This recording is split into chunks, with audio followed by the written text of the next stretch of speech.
జై దుర్గాభవాని. నా పేరు శ్రీను. మనమున్నాము శ్రీదేవి కరుమారి అమ్మవారి ఆలయంలో. ఇక్కడ అమ్మవారిని వారాహిగా నవరాత్రుల్లో ఇక్కడ అమ్మవారిని మనం చూడొచ్చు. చాలా చక్కగా అమ్మవారిని అలంకారం దీపాల వెలుగులో అమ్మవారు మనకి దర్శనమిస్తున్నారు.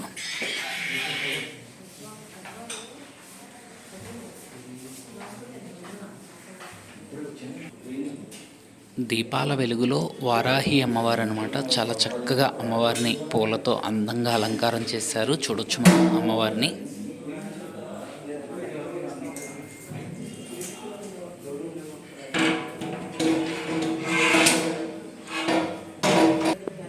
అమ్మవారు శ్రీదేవి కరుమారి అమ్మవారు ఈరోజు వారాహి నవరాత్రి వేడుకల్లో ఇక్కడ అమ్మవారు మనకి వారాహిగా దర్శనమిస్తారనమాట.